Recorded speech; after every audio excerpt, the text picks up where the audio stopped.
네, 개인정보 보호법, 개인정보 라이프 사이클 중에 파기에 대해서 학습을 하겠습니다. 지난 시간에 제가 여기 보시면은 이 신고 기간을 제가 3일로 안내를 드렸는데, 사실 엄밀히 따지면은 지금 현재 지체 없이라고 표현이 되어 있거든요. 아, 즉시라고 되어 있으면은 3일이 가까울 것 같은데 지체 없이라고 되어 있어요. 지체 없이라는 용어는 지금 현재 대통령령으로 5일로 규정하고 있거든요. 근데 지금 현재 법에서는 기간이 아니라 지체 없이라고 되어 있기 때문에 이 지체 없이라는 용어는 최소한의 우선순위를 지금 이 어떤 업무보다 우선순위를 이걸로 해서 최소한의 정리를 하는 게 우선순위거든요. 그때 가장 적합한 시간은 5일로 보기 때문에 5일로 어, 대통령령을 정하고 있는데 일단 법에서는 지체 없이라는 표현을 하고 있습니다. 제가 좀 찾아봤는데 이렇게 3일로 하는 건 좀 위험한 것 같고 지체 없이니까 아마 좀 5일에 가깝지 않을까. 만약에 즉시라고 표현했으면 오히려 3일에 가까울 수가 있습니다. 예, 근데 지금은 지체 없이라 표현됐으니까 이 부분을 조금 주의 있게 이거는 좀 일수가 우선순위를 둬서 그 신고 절차 있지 않습니까? 선조치, 통지, 그다음 이때에 조치를 하고 난 다음 신고기 때문에 이때 시간이 뭐 오래 걸렸다면은 뭐 그에 합당한 근거가 있다면 뭐 어느 정도 통념상 이해가 된다고 들었기 때문에 꼭 정해진 시간은 아니라 어떤 좀 이렇게 이런 조치를 취하고 난 다음 이런 통지까지 한 절차까지의 최소한 시간이니까 이게 설령 5일이 지났어도 이에 대한 합당한 명시가 된다면 이 부분을 어, 굳이 숫자가 아니라 5일이든 7일이든 그렇게 어, 받아들일 수 있을 것 같다고 그렇게 해석을 할 수 있겠습니다. 자, 그럼 본격적으로 파기에 대해서 파기도 전의 시간하고 마찬가지로 그 안전사고 조치도 이제 파기에 대해서도 이제 접근 통제 방법, 접근 권한 방법, 통제 방법, 그다음 파기에 대해서도 저희가 그때 다룰 건데 지금 또 이 전 시간 그 보관에 대한 시간처럼 마찬가지로 딱 법률적인 것만 저희가 크게 이해만 하고 넘어가도록 하겠습니다. 마찬가지로 이것도 지금 제가 봤을 때 개인정보보호법에서는 21조에 개인정보 파기가 있고 왕법에서는 29조에 파기가 있어가지고 그 부분을 똑같이 캡처를 했어요. 21조 개인정보보호법 21조 파기에 관한 내용이고 여기는 너무 제 캡처가 붙어 있죠. 이렇게 지금 마우스라서 삐뚤빼뚤한데 여기는 망법입니다. 망법 개인정보 파기에 대한 내용이고 여기서 이 법적인 의무는 이 개보법에서는 지금 이 파기의 내용이 개인정보를 파기할 때 안전하게 파기하는 게 포커스고 이 망법에서 파기는 파기 시기를 지금 안내하고 있어요. 그래서 뭐 정보통신 서비스 제공자들은 정보통신 서비스를 1년의 기간 동안 이용하지 않는 사용자에게 파기를 취해야 된다. 이게 무슨 말이냐면 여러분 뭐 어떤 쇼핑몰 가입하시고 뭐 접속을 안 하면은 제가 예를 들어서 1월 달에 가입을 했어요. 그 내년 1월 달까지 접속을 안 하면은 올해 12월 달 정도쯤에 11월이나 12월 달쯤에 안내 메일이 올 거예요, 저한테.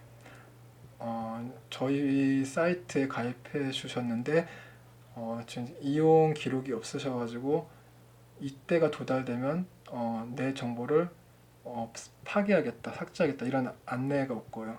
그걸 말하는 거고 이 안내 시기는 30일 전이 가장 적합해요. 그래서 지금 보시면 망법의 내용은 주로 이 시기 같은 걸 좀 다루고 있고 개보법은 지금 이 안전하게 파기할 건지 그런 내용을 다루고 있어요. 뭐 이렇게 한번 그냥 가볍게 쭉 읽어보세요.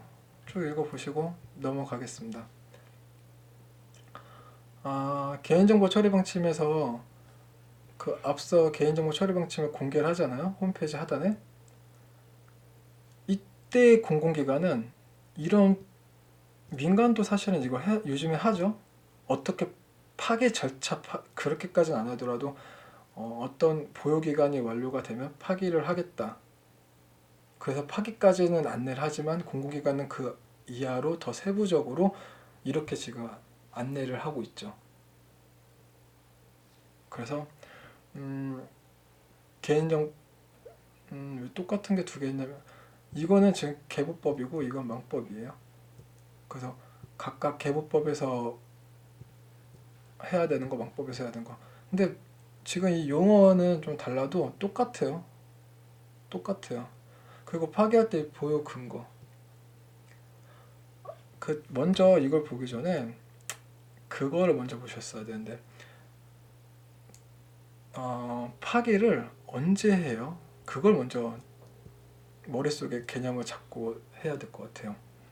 저희가 파기를 회원가입할 때 동의를 받죠. 그래서 뭐 회원 탈퇴 시까지 보관하겠다. 그쵸? 아니면 뭐 언제까지 어떤 특별법이 있으면 특별법까지 파기하겠다. 그래서 첫 번째 수집 동의 기간이 도달했을 때, 그렇죠? 동의 기간에 도달하면은 파기를 하는 거죠. 두 번째, 수집한 목적이 달성했을 때, 그렇죠? 이때 파기하겠죠. 또 언제 파기해요? 뭐 그거죠. 뭐 사업이 망했을 때, 속된 말로 사업이 망했을 때, 그 사업을 더 이상 하지 않을 때, 이때 개인정보 파기하죠.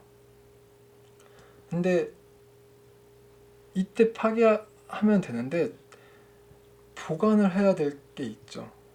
이 기간이 끝났음에도 불구하고 각 특별법으로 인해서, 그렇죠? 그때 이 근거를 명시를 해야 돼요. 그래서 제가 앞서 수집할 때 말씀드렸을 거예요. 뭐 이름, 전화번호 있으면은 뭐 묶어서 그냥 지금 대부분 지금 어딜 가나 다 비슷할 거예요. 이렇게 묶어서 뭐 회원 탈퇴 시까지 보관하겠다. 뭐 그렇게 되어 있고 뭐 탈퇴 후 언제까지 보관하겠다 이렇게 되어 있어요. 그냥 통 묶어서. 근데 사실은 이 항목마다 보유 기간을 다 명시해야 된다고. 이거는 뭐 탈퇴 시까지, 이거는 탈퇴 후 뭐 6개월까지 이렇게 명시를 해야 된다고. 그때 근거도 적어야 된다고. 이게 그것 때문에 그런 거예요. 이게 지금 파기할 때도 각 특별법이 있잖아요. 보관해야 될 특별법. 특히 뭐 인터넷 쇼핑몰이면은 금전 거래가 있을 수가 있죠. 돈이 오고 갔으면은 전자상거래법에서 5년을 보관해야 돼요. 이거는 암기하셔야 돼요, 여러분. 중요하죠. 실무에서도 중요하고 시험에서도 실무가 중요한 만큼 시험에서도 중요하게 출제 빈도가 높죠. 그러니까 이거는 회원 탈퇴를 했다고 이 항목을 파기를 하지 않고 별도로 망분리해가지고 분리보관해가지고 보관하죠. 이때 그래서 그 근거를 명시를 하는 거죠. 이 항목은 뭐 어떤 법률에 의해서 법률 몇 조 몇 항에 의해서 회원 탈퇴 후 언제까지 뭐 5년 동안 이렇게 이해되시나요? 그래서 여기 그래서 보유 근거가 있는 거고 망법에는 좀 유의 깊게 봐야 하는 게 파기 일자라고 표현했는데 똑같아요. 언제 파기하겠다는 거예요. 언제 파기. 이때도 명시를 제시해야 되죠. 그래서 언제 파기를 하겠다. 뭐 용어는 중요한 게 아니에요. 지금 여러분. 이 부분에서 시험에서 용어로 막 말 꼬아서 그렇게 하진 않을 거예요. 이해를 하고 이게 얼마나 지금 이해를 하고 있냐가 포커스이기 때문에 아마 제 생각에는 이때 어떤 문제를 내 가지고 어떤 시나리오식 문제를 내 가지고 이때 뭐 어떤 항목을 어떤 특별법을 내서 이거를 파기해야 되냐 아니면 분리 보관해야 되냐 아마 그런 식으로 많이 나올 거예요. 그래서 그거 구별하는 게 조금 더 우선이니까 물론 여유 되시면은 여기까지 구별하시면 좋을 것 같아요. 근데 그렇게까지는 제가 볼 때는 의미가 없는 것 같고 뭐 아무튼 그래서 개인정보 처리 방침에서는 책임자가 맨 처음에 첫 번째 책임자를 지정해야 되고 그 다음 책임자 역할 있잖아요. 그 책임자 역할이 또 나눠지죠. 내부 관리 계획을 수립을 해야 되고 뭐 교육 계획해야 되고 또 그 안에 또 이렇게 있죠. 그래서 파기 현황을 주기적으로 그 정기적인 게 있고 주기적인 게 있어요. 뭐 지금 이 얘기할 게 아니니까 이거는 뭐 그 위험 관리 계획하는 데에서 그때 보시고 아무튼 이건 그래서 이런 거를 주기적으로 관리를 해야 된다는 거. 또 특히 맞다. 공공기관은 또 파기 그것도 중요하네요. 그 저희가 행안부 장관한테 변경이 됐거나 수정이 됐거나 파기할 때 개인정보 파일을 등록한다고 했죠. 매년 3월 또는 변경 심하다. 그럼 파기했을 때는 파기 심하다. 기억나시죠? 기억나셔야 돼요. 그래서 그때는 이 공공기관 또 마찬가지죠. 개인정보 파일. 기관의 명칭, 또 뭐가 있었죠? 기관 명칭, 그리고 개인정보 보유하고 있는 수, 그리고 그 처리하는 담당 부서, 또 개인정보 열람할 수 있는 열람 부서, 그쵸? 또 뭐가 있었지? 이렇게, 네, 제 기억에는 이렇게 있는 거. 이렇게 계속 반복해야지 여러분이 아무래도 조금 더 기억을 하실 테니까. 이거를 언제까지? 60일까지 신청을 해서 변경을 해야 돼요. 뭐 아무튼 이건 좀 번외적이었던 거고 이렇게 좀 계속 연관되는 게 제가 계속 생각이 나면은 계속 언급해서 반복을 하도록 할게요. 그리고 이거는 제가 아까 말씀드린 각 특별법이에요. 특별법. 이거를 다 암기하시면은 굉장히 좋죠. 맨 밑에가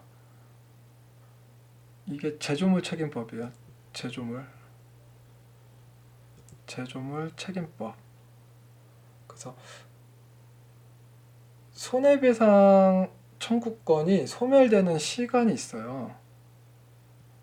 그 손배 때문에 손해배상을 청구하잖아요. 그게 기간이 있어요. 그 어떤 범죄자가 범죄를 저지르고 어떤 그 기간이 있으면 소멸되잖아요. 이것도 청구권을 청구할 수 있는 시간이 있어요. 그게 뭐 3년, 10년이라는 건데 뭐 어떤 게 3년이고 어떤 게 10년까지는 구별 안 하셔도 돼요. 물론 좀 가벼운 거는 3년이죠. 그래서 중요한 거 포커스를 집어드리면 전자금융거래법에서 돈이 10,000원이라도 오고 가면은 5년 이상 보관해야 돼요. 여기 똑같은데 10,000원 이상이죠. 10,000원 이하죠. 그럼 1년이죠. 근데 이걸 보지 마시고 이땐 또 이걸 보세요. 그러니까 돈이 오고 가면은 그냥 다 5년 보관하시는 게 가장 적합해요. 또 의료법. 이거는 저는 전부 다 암기를 했어요. 그냥 처방전, 이 순서니까 처방전, 진단서. 그 다음 여기는 환자 명부, 간호사 기록부. 여기는 수술 기록. 전 이렇게 해서 암기를 했거든요. 환자 명부, 간호사 기록. 그리고 여기는 수술 기록. 이렇게 5년에 2개 외우고 10년에는 가장 큰 거니까 수술 기록 1개 암기하고 처방전보다 진단서가 세죠. 그러니까 2년, 3년, 5년, 10년 이렇게 저는 이거 그 의료법은 암기를 다 하시는 게 좋고 돈 오고 가는 거는 그냥 묶어서 5년으로 암기하시고 또 국세기본법 세금 관련해서 이것도 5년이에요. 소멸시효 5년짜리가 굉장히 많죠. 그래서 어떤 기간이 지나면 저희가 수집한 항목 중에 만약에 이름을 받았어요. 이름이 기간이 지나면 이름은 파기하고 이 전화번호가 어떤 특별법이 있다. 특별법이 5년이다. 그 이거는 망분류해서 5년 이상 보관을 해야 돼요. 물론 지금 저희가 안전사고 조치하는 게 아니니까 망분류에 대해서는 뭐 나중에 하겠지만 뭐 크게 물리적으로 나눌 수 있고 논리적으로 나눌 수 있겠죠. 이렇게 해서 하면 되는 거고, 뭐 조금 더 번외적으로 간다면 이렇게 그림을 그려야 되나?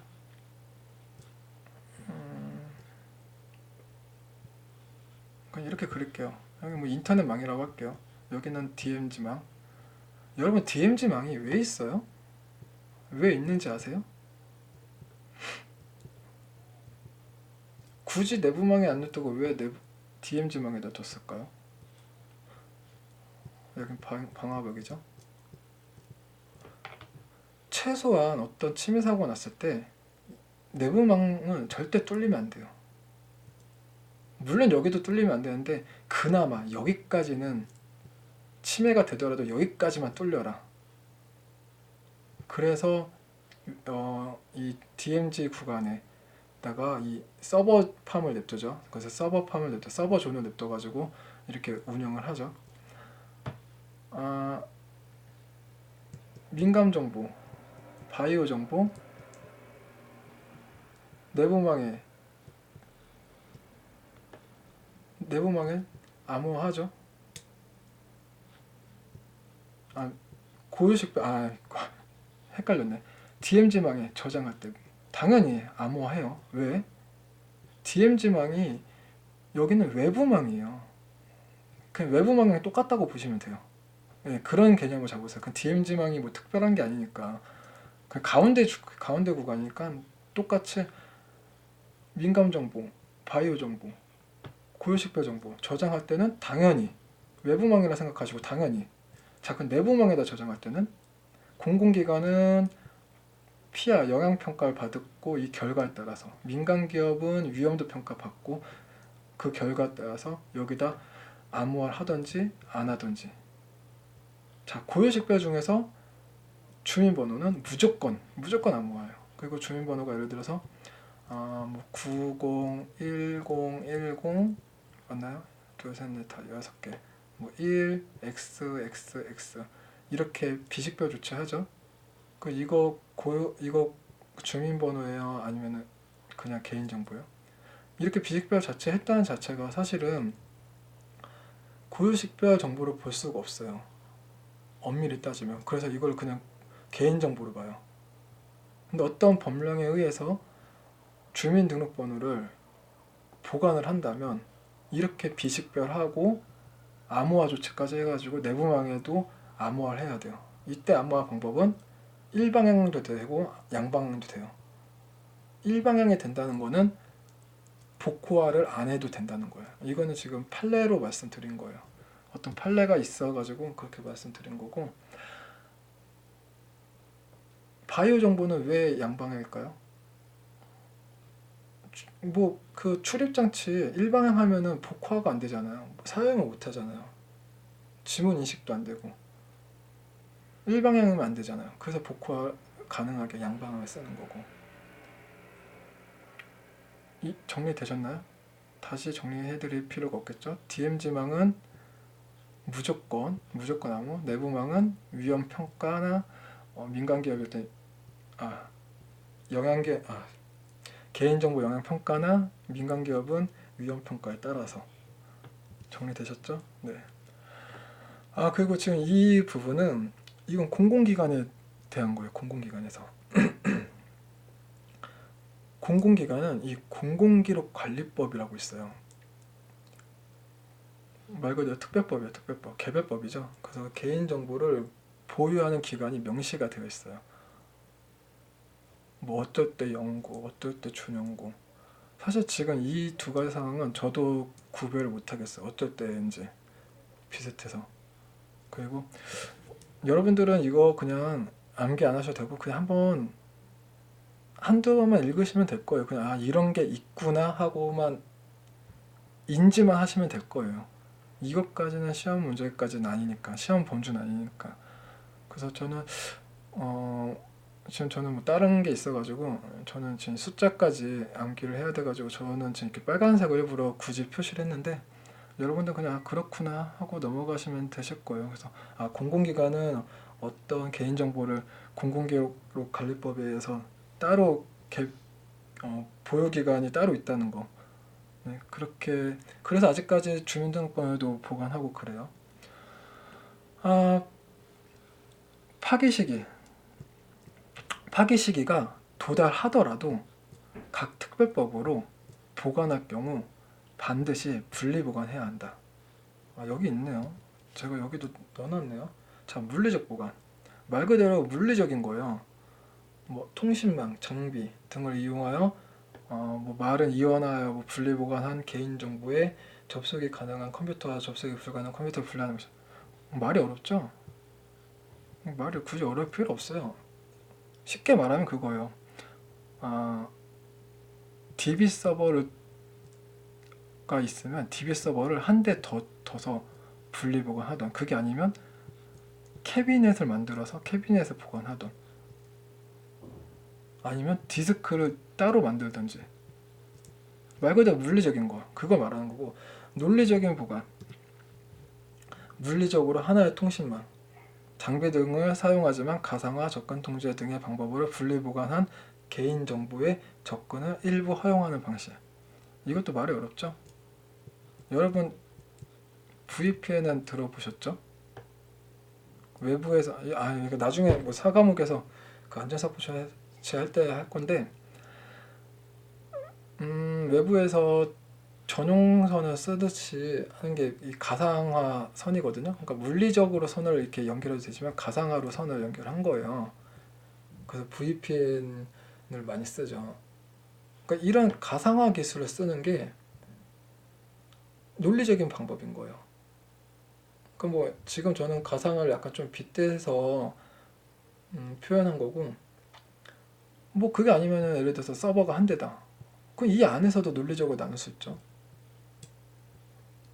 여러분들 혹시 노트북이나 PC에 뭐 가상 뭐가 있을까? 버추얼 박스나 많이 쓰죠? 버추얼 박스 많이 쓰시죠? VM웨어나 다 그것도 가상화 쓰시 이런 식으로 논리적으로 분리 보관할 수 있다는 거. 물론 망분리에 대한 그 기준이 좀 몇 가지 있는데 그거는 지금 여기서 다루는 게 아니니까 넘어가도록 하겠습니다. 이거는 제가 맨 처음 앞 시간에 다뤘던 것 같은데 개인정보를 파괴할 때 파괴 알고리즘을 말한 거예요. 그래서 이건 제가 좀 뭐 논문 쓰는 것도 아닌데 이런 것까지 있다 라고 해가지고 제가 이렇게 올린 거고요. 사실 CPPG 시험은 여기까지는 알 필요 없고요. 그냥 파괴할 때 뭐 예를 들어서 뭐 종이 문서면은 뭐 소각하거나 아니면 이렇게 천공하던가 마스킹 하던가 디스크면은 뭐 디가우저 자성이 강하죠. 그걸로 자석 갖다 대면 없어지잖아요. 삭제되잖아요. 그렇게 디가우저를 하던가 아니면 포맷을 한다면 로우 포맷 있죠. 아니면은 일반 포맷으로 하더라도 뭐 완전 포맷으로 빠른 포맷은 포맷이 아니에요, 여러분. 그건 포맷이 아니라 그냥 그거죠. 덮어 쓰는 거고. 그 완전 포맷으로 3회 이상. 이게 가장 중요하죠. 완전 포맷 3회 이상. 네, 3회 이상. 예를 들어서 파괴할 때 완전 포맷 몇 회 이상을 해야 되냐 이렇게 문제 나올 수 있겠죠. 이렇게 나오면 굉장히 땡큐죠. 굉장히 쉬운 문제죠. 점수 하나 그냥 주는 점수고 물론 그렇게는 안 나오겠죠. 뭐 말이 꼬아서 나올 수도 있겠고. 근데 이거는 뭐 앞서 뭐 한번 다시 뭐 또 안내해 드릴게요. 저도 정확하게 이거 이름을 잘 모르겠어요. 그건 제가 조사하다 보니까 학습하려고 조사하다 보니까 이렇게 나온 건데 여러분들은 사실 이거 알면 되고, 그 다음 제로필 방법이 있다는 거.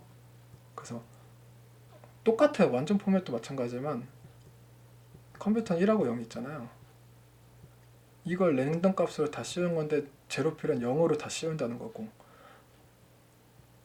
포맷은 1하고 0 난수를 이용해서 싹 씌우는 거고, 이걸 뭐 3번 이상 하는 거고. 이 포맷 같은 경우는 저도 이거 이름을 모르겠어요.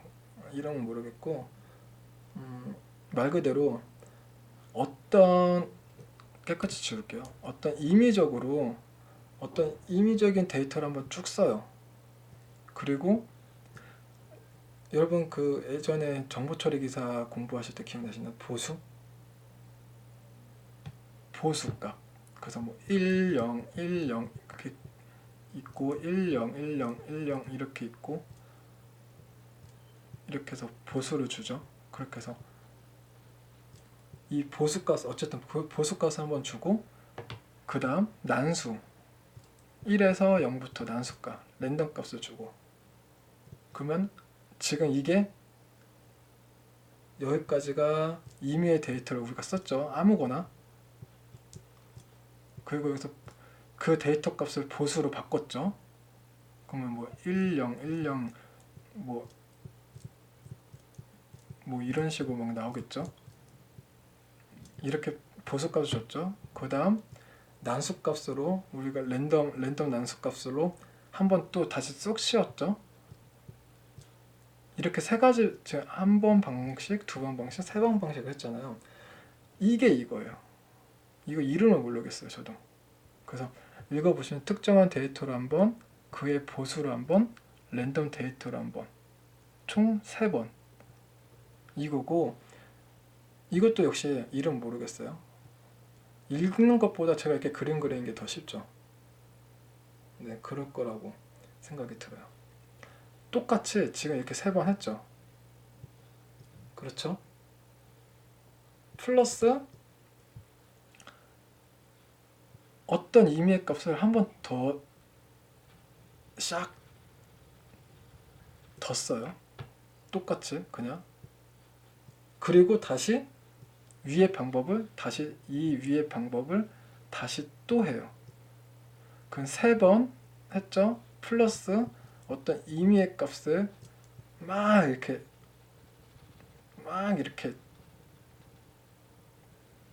임의의 값을 다 칠했어요. 그 데이터에다 덧붙인 거죠. 그 다음 다시 이 방식을 다시 또, 그래서 총 7A. 그래서 여기 있네요. 위의 작업을 수행한 뒤 이 위의 방법을 수행하고 임의의 단일 문자 데이터를 한 번 더 씌우고 다시 이 방법을 또, 그래서 3 플러스 1 플러스 3, 그래서 7A. 그리고 이 마지막 피터 가츠만 알고리즘이라고 하는데, 피터 가츠만 알고리즘이 이게 아니라 다른 거 같은데, 제 기억 속엔 다른 알고리즘 알고 있는데 여기서도 이 알고리즘을 쓴다고 하는데, 이거는 전 모르겠어요. 이건 그냥 어떤 방식인지 모르겠습니다. 진짜 이해도 안 됩니다. 그 35번이라고 하는데 35번 과정을 진행한다고 해요. 여기는 뭐 지금 저희가 데이터 쓰고 보수값 쓰고 랜덤 값 쓰고, 데이터 보수 랜덤 더 씌우고 데이터 보수 랜덤 이렇게 했죠. 근데 얘는 모르겠어요.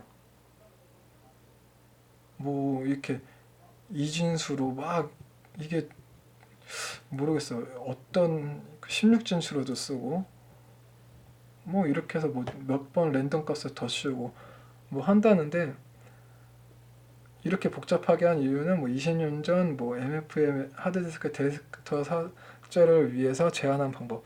이렇게 하면 완전 100%겠죠. 진짜 완벽하겠죠. 근데 지금 현재는 이렇게까지 안 해도 된다고 해요. 그래서 저는 사실 이 방식은 어떤 건지 아직 이해를 못했어요. 아무튼 뭐 그렇다는 거고, 이렇게 해서 파기까지 끝나네. 저희가 지금 개인정보보호법을 수집, 이용, 보관, 파기 이렇게 했잖아요. 특히 파기해서 다뤄야 될 거는 아까 말한 특별법.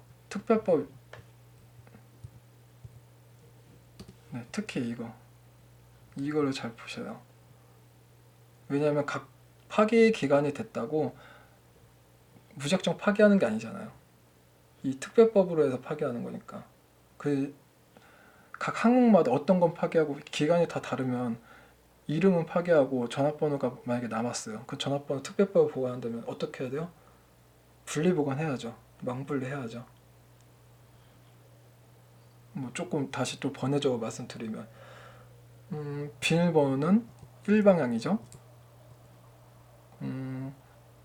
고유식별 중에서 아까 주민번호는 판례가 있어요. 일방향을 해도 되고 양방향을 된다. 왜냐면 재사용할 거면 양방향을 해야 되죠. 일방향하면 안 되니까, 복호화가 안 되니까. 근데 판례로서는 복호화를 안 해도 된다, 굳이. 그러니까 일방향을 해도 된다고 판례가 있기 때문에 당연히 비식별하고 또 번외적으로 망법도 있죠. 망법은 여기서 신용카드 정보 그리고 계좌번호까지 암호화 조치를 하죠.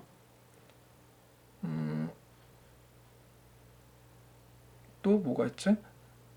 고유정보, 민감정보, 바이오정보, 암호화, 그리고 망법은 추가적으로 신용카드, 계좌번호.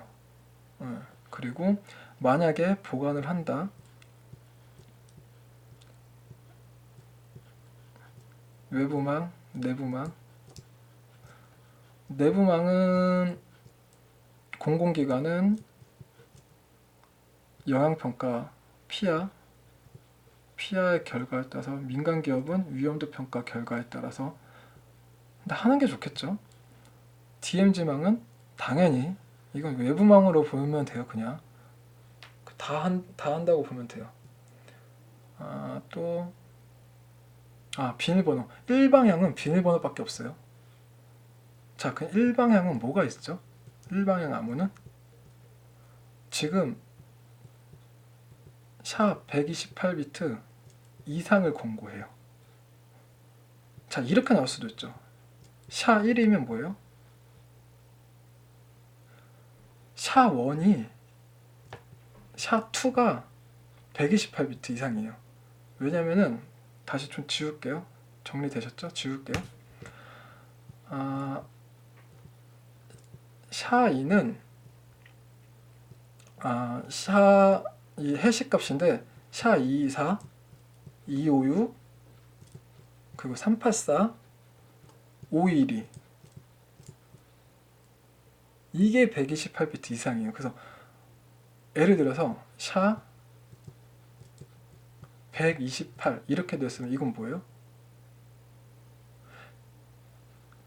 비트가 붙으면 이거는 128비트 이상이니까 맞는데 비트가 안 붙었으면 이거는 해시 함수라서 128비트 이상이면은 샤2예요. 샤2. 그래서 샤 224는 좀 부적절하고 샤 256이 더 적합하죠. 샤 256이 맞는 거예요. 그래서 샤 128은 샤 128비트가 아니라는 거 이해되시나요? 이거 제가 좀 썼으면 좋겠는데 이게 마우스가 샤 128비트 이상이에요. 그렇기 때문에 샤 128은 해시 값이라서 샤 256이 이게 128비트 이상이에요. 샤 256이. 그래서 일방향 반드시 구별하시고 이 이하는 뭐 현재 사실 일방향도 요즘에는 워낙 많이 발전돼서 10초 이내 다 풀린다고 해요. 그래서 사실은 해시 값에 이렇게 솔트 값을 쓰는 게 가장 적합하죠. 제가 사람들한테 늘 말해요. 솔트 치라고. 항상 솔트 쳐야 된다고. 솔트 치면 밥도 맛있잖아요. 우리가 밥 먹을 때 양념한 밥 먹는 게 더 맛있죠. 양념된 밥이. 똑같아요. 아무와도 양념 치세요. 양념 치는 게 그래서 저는 사람들한테 늘 그렇게 말해요. 똑같이. 밥 먹을 때 솔트 치듯이 양념도 비밀번호도 솔트 쳐야 맛있다고. 뭐 아무튼 그렇다는 거고. 파기 절차는 이제 저희가 이제 3과목 끝났으니까 이제 그 4과목에서 안전사고 조치를 할 건데 미리 예습하실 분은 그 안전사고 조치를 미리 한 번 더 보시길 바라고요. 거기에 파기 절차 내용이 나오고 까먹었다. 파기할 때 맞아. 여러분 파기할 때 파기만 하면 안 돼요. 무슨 말인지 아세요? 파기 대장이 있어요.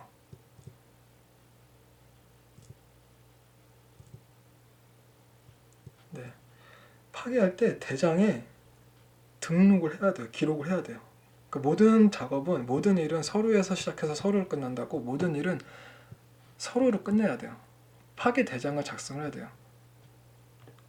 법적 명시예요. 제가 말씀드렸죠. 아까 법, 법령, 시행령 여기까지가 의무고 여기는 뭐 이제 지침 뭐 고시 이렇게 쓰면 이건 의무사항이 아니지만 법에 의해서 위임을 받았으면 이게 법적인 권한이 있다. 안전사고 조치 법적 효력이 있어요. 안전사고 조치에 그 서식이 있거든요. 서식까지 등재가 되어 있어요. 그래서 그 별지 서식 3가 5인가 제 기억에 그래. 3가 5가가 4번인가 5번 한번 보세요. 그럼 파기 대장이 있어요. 5번일 거예요. 5번. 네, 제가 숫자 5로 기억해요. 5가 파기 대장이에요. 4는 파기 대장 전에 그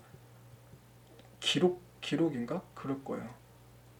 네, 그러니까 5가 맞아요. 5를 다운 받으시면은 파기 대장이 있어요. 그래서 업체 담당하시는 분 없으시면 이거 다운 받으셔서 그 양식 그대로 쓰시면 되고 뭐든지 파일할 때 그 대장까지 등록해야 되는 거 그것도 의무사항이니까 그것도 잊으시면 안 되고요. 이렇게 해서 3과목 총 저희가 1과목